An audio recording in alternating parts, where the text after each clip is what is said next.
السلام عليكم ورحمة الله وبركاته. بسم الله والحمد لله والصلاة والسلام على رسول الله وبعد. This project is very dear to my heart, the Clear Quran for Kids.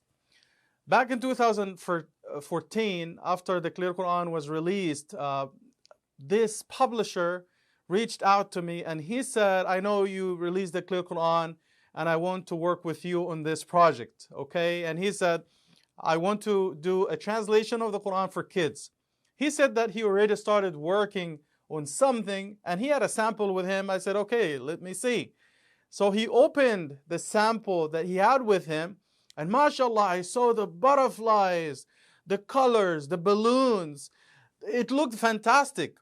But when I read the translation, it was none other than Yusuf Ali from 1934.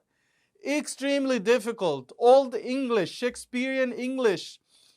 Verily, thou. And I told him, what are you talking about? By just putting some flowers and some balloons, it makes it a translation for kids. Eventually, it didn't work out. I couldn't work with him because he had his own style and we couldn't do it. So I decided to work on the Clear Quran for Kids. And just like any other project that I have worked on, I don't do more of the same. The project has to be unique. It has to be easy and accessible. So I said to my team, if we are going to do a translation of the Quran for kids, a tafsir for kids, it has to be edited by kids because it's for them. So they have to be included in the project. So alhamdulillah, I put together a team of over 70 children between the ages of 7 to 13, 14. So they edited the translation with me. And also we had scholars, imams, and teachers and educators in the project to make sure that the translation is easy and accessible. This was the first one I produced, alhamdulillah. The project to produce 4 volumes of the Clear Quran Tafsir for Kids, covering the whole Quran, took us 7 years, working with kids and working with scholars and editors, alhamdulillah. So when I did the first one, I said, khalas, I'm going to be done with this project. I'm just going to do this volume, the quarter of the Quran. Khalas, we're good. Then I received, alhamdulillah, a very good reception from the community. The project was well received. And they said, why didn't you do the rest of the Quran? So we started with Surah Hujurat to the end. Then we decided to take on the rest of the Quran. So as I said, it took us 7 years. So this was the first one. Then we started working from the back, Surah Hujurat, Surah 49 to the end. Then this was the second one. So we did from Surah 29 to Surah 48. So the reason why we started with the shortest surahs at the end, because this is what students normally study and memorize. So I started from the back for this reason. So we did this one, then did this one, surahs 29 to 48.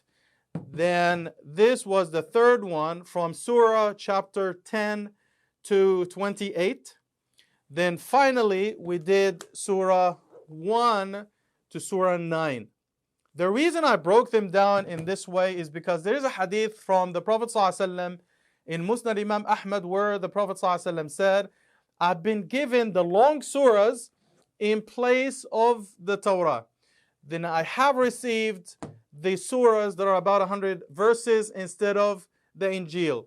Then I received the ones that are under 100 verses instead of Zabur.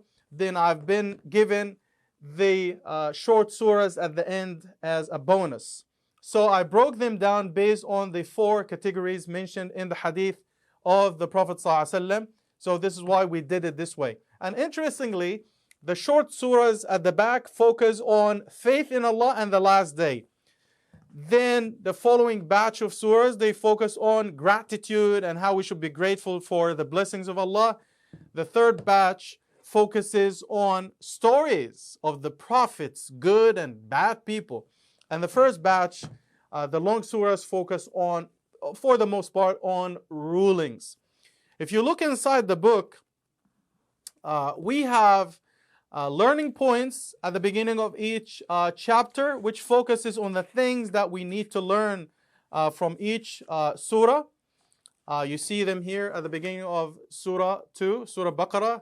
Just bullets of the most important things that we need to learn to cover the whole chapter. So these are the learning points. Then we mention, for example, the background story of why the chapter was revealed. Then we also have side stories. They don't have to be historical stories. They can be modern stories, interesting information, words of wisdom, funny stories so the kids can learn. There are two ways our kids can learn. They learn by stories and they learn by illustrations. And this is why we try to include some funny, interesting illustrations in the books. And this is why the Clear Quran is very easy for kids, informative. And on top of that, we make sure to answer the most challenging and difficult questions that your kids ask about Allah and about Islam. For example, when they say, oh, if Allah created everything, who created Allah?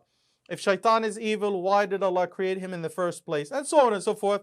So this is a fantastic project that we produce for your children. So make sure that inshallah that your kids read the 4 volumes of the Clear Quran for kids. They are going to love, learn, and live the Quran, inshallah. And this is the best gift that you can give to your children, 7 years and older. Jazakallah khair for watching. See you in the next episode. Assalamu alaikum.